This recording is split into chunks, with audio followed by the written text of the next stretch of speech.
ద్రవిడ పార్టీలు శకం ముగిసిపోయింది అంటే విసిగిపోయారు.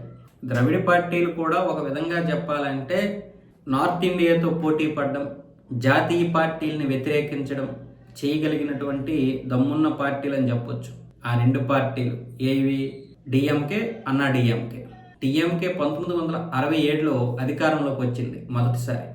అప్పటి వరకు కాంగ్రెస్ పరిపాలించింది 1952 నుంచి 67 వరకు కూడా, అంటే మూడు దఫాలుగా కాంగ్రెస్ పరిపాలించింది. ఇక ఆ తర్వాత కాంగ్రెస్ రాలేదు. ఎప్పుడైతే అన్నాదురై గారు డిఎంకే పార్టీ పెట్టారో 1967లో అనూహ్యంగా అధికారంలోకి వచ్చింది ఆ పార్టీ. ఆ తర్వాత కరుణానిధి అందులో కీలక పాత్ర పోషించారు. తర్వాత ఎంజీఆర్ కూడా అందులో చేరారు. కానీ ఎంజీఆర్కి కరుణానిధికి అక్కడ పొగసలేదు. మొదటి నుంచి కూడా ఎంజీఆర్కి కరుణానిధికి పెద్దగా పడదు. దాంతో ఎంజీఆర్ని బహిష్కరించారు ఆ పార్టీ నుంచి. ఆయన ఏం చేశాడు? వెంటనే వచ్చి అన్నా డిఎంకే అని పార్టీ పెట్టారు. అది కూడా ద్రవిడ పార్టీ. అన్నా డిఎంకే పెట్టిన తర్వాత వెంటనే ఆయన కూడా అధికారంలోకి వచ్చారు 1977లో.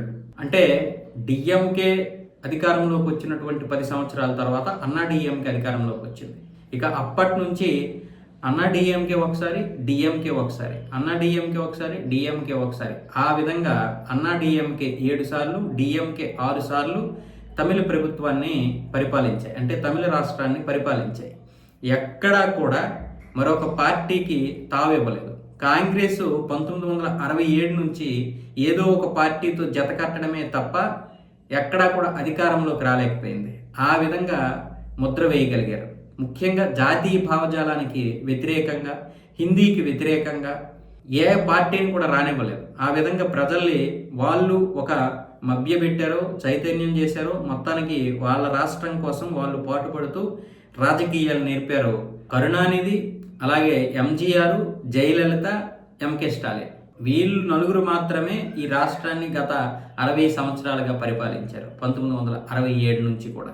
ఇప్పటి వరకు ఇంకొక పార్టీకి తావివ్వనటువంటి తమిళ ప్రజలు ఇప్పుడు విజయ్కి తావిచ్చారు. అయితే ఇది కూడా ద్రవిడ పార్టీనే.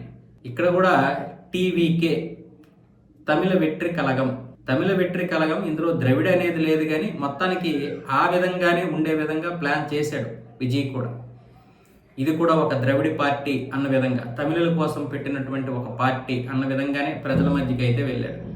ఎంజీఆర్ తర్వాత ఆ స్థాయిలో అధికారం మొట్టమొదటిసారి తీసుకురావడం అనేది విజయ్కి చెందింది. కాకపోతే ఇప్పుడు విజయ్కి అధికారాన్ని చేపట్టేటటువంటి స్థానాలు రాలేదు. మరొక్క 12 స్థానాలు వస్తే అధికారం చేపట్టేవాడు. అంటే ప్రభుత్వాన్ని ఎవరు సహకారం లేకుండా ఏర్పాటు చేయడానికి అవకాశం ఉండేది. ఇప్పుడు ఎవరు సహకారంతో వెళ్తాడన్నది తెలియలేనటువంటి పరిస్థితి. మొత్తానికి ప్రజలు విపరీతంగా మారిపోయారు. యువత కూడా మారారు. మరి అన్నా డిఎంకేకి ఎందుకు ఓట్లు వేయలేదు అంటే, అన్నా డిఎంకే సిద్ధాంతాలు కూడా అంతే, డిఎంకే సిద్ధాంతాలు కూడా అంతే. మరి ఇప్పుడు కొత్తగా వచ్చాడు కాబట్టి విజయ్ మన కోసం ఇంకేదైనా చేస్తాడేమో అనే ఒక ఆశతో కూడా ముఖ్యంగా యువత, ఈ జన్జీ అనే యువత విజయ్కి అయితే ఓటేయడం జరిగింది.